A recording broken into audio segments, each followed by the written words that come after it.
work on the rotary trike. Sam's going to be working on the back end. He's going to be finishing up the suspension brackets. Then we're going to trellis the whole frame for stiffness. I'm going to work on relocating the steering to a position that works. And then ideally at the end of this, we'll roll it outside and roll it down a hill to see what happens.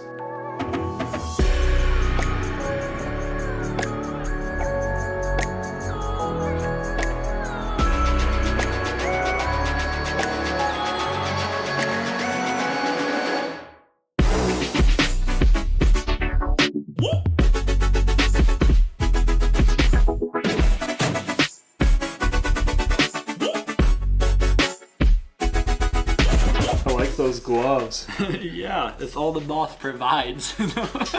Kidding. But they don't take sparks well. This part, that's perfect. But the part that matters is there. So we're making another bracket for the back of the trike.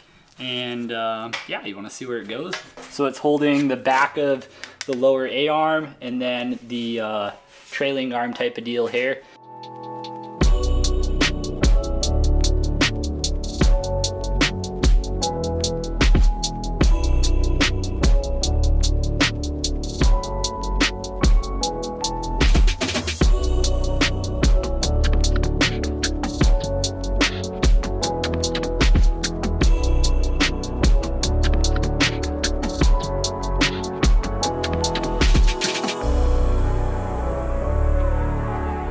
Repositioning the steering here and just getting started really. So obviously step one is figuring out where to put it. I want to be sitting near the back for weight distribution and just because it'll be really fun to slide around sideways when you're all the way at the back.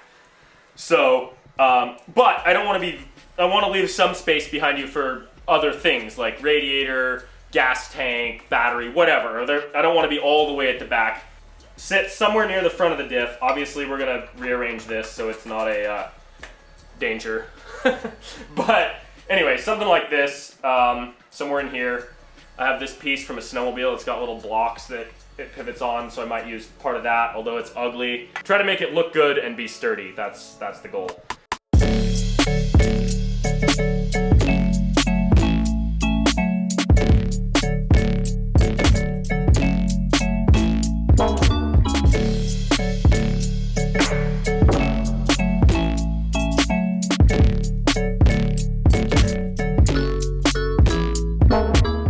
Yesterday we were able to finish up all the suspension mounts finally. Felt like a forever process, but we got these rear A-arm mount and then that connects to the trailing arm.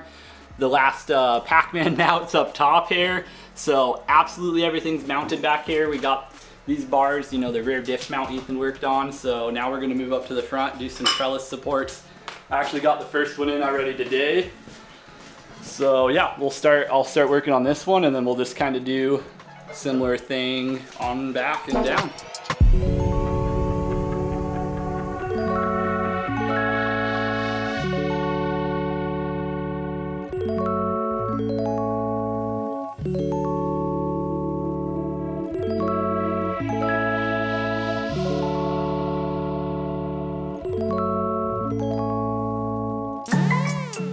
What's the process like? Oh, it's a dandy time. So I'm making these trellises for the top and I got the angle perfect, which takes coming over here, grinding a little bit off and going back and forth 100 times, but then it was too short. So I was trying to copy it to a new one and now it's long enough, but now I'm doing the angle process again. So it's a hard pass in the future. I'm kidding. Yeah. It just feels like, it makes you feel like you're stupid. You're like, there's gotta be a better way. It's just too notches. But with the offset of the pipes and then their elevation change, the notches end up getting kind of twisted.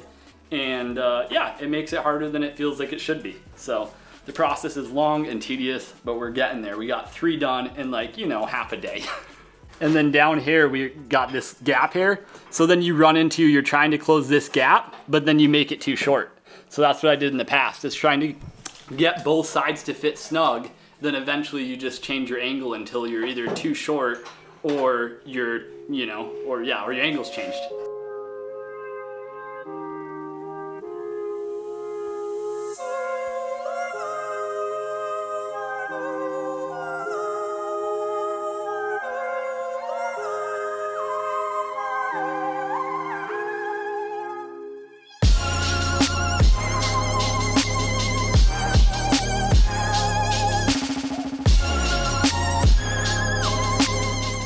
once again, making use of our hoarding scrap pile.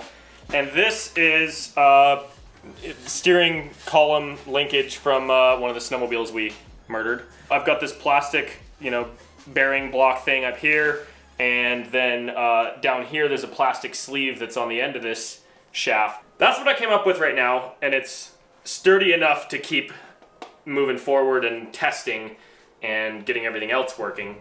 That goes there.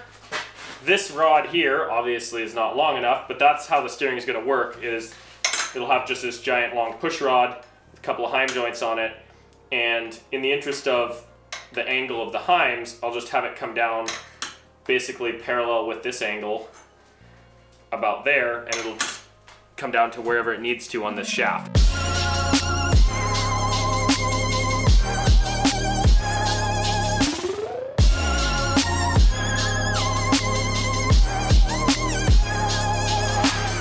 We're approximately one step away from having semi-functional steering on this thing. I actually ended up using another one of these arms off of this same steering assembly from the snowmobile, and they're super duper heavy duty, so should be plenty strong for this. We've got pushrod steering on a frickin' Trike. Yes. So that's pretty ridiculous.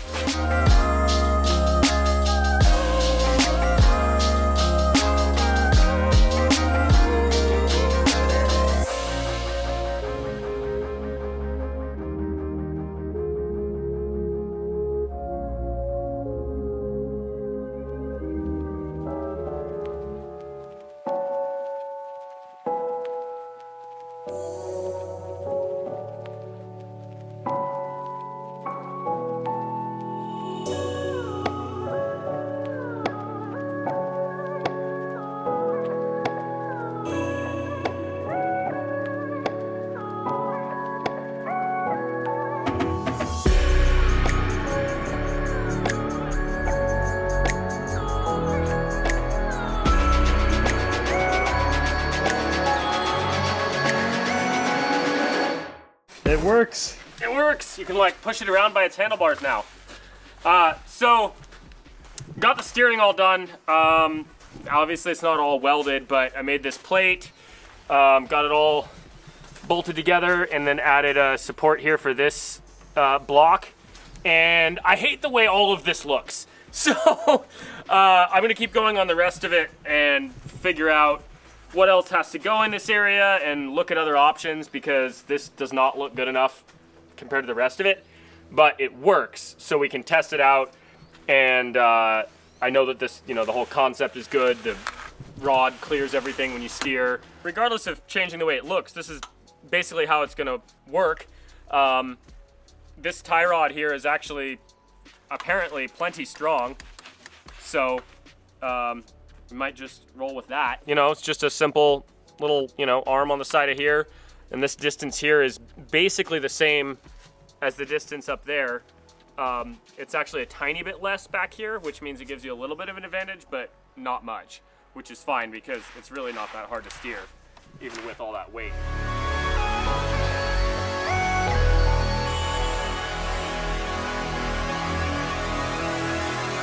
So the Tacoma isn't running, so this is the best idea we could come up with.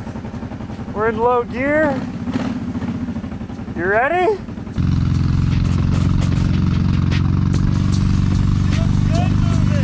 Oh yeah.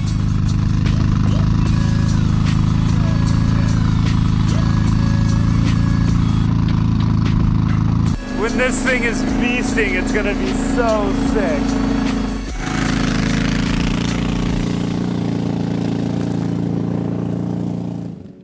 So how did it feel riding up here? Pretty good, yeah. Wasn't going really fast enough to, drift or anything. But the suspension feels pretty good. Obviously, I'm just sitting on a metal diff right now, so it's not exactly comfy, but the front suspension seems to soak up the bumps pretty well, and the rear is, I think it'll be really good too once we've got all the weight back here and an actual seat to sit in. And it's quite easy to steer. It's a scooter.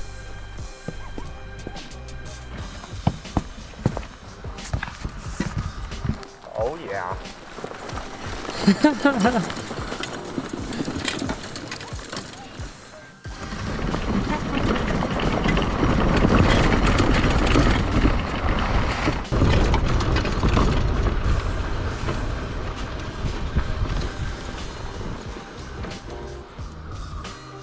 Yeet! It handles nicely. I think at low speeds, the steering is kind of a little jerky whenever you hit a bump, just because of how much weight's up there. But I think that'll get a little bit better as we add more stuff in the back, so the weight distribution's a little more even.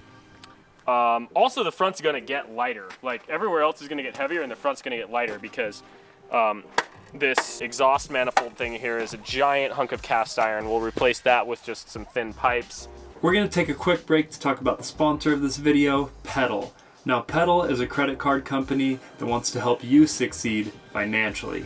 Which is why the Pedal One credit card is designed to help you build your credit score. By analyzing your banking history to access your credit worthiness and ultimately may help you get approved for the best credit card possible. If you do have a credit score, however, it'll be used in determining your credit worthiness for a Pedal card. Pedal One Visa card has no annual fees or foreign transaction fees. And this is a really big deal in the credit card game. Pedal has an easy to use mobile app and they offer 2 to 10% cash back depending on the merchant. Pedal is partnered with WebBank member FDIC, which issues the cards. As of today, the Pedal One variable APR range is from 19.99% to 29.49%. So to start building your credit, go to pedal.com/GHPC. That's PETAL.com/GHPC.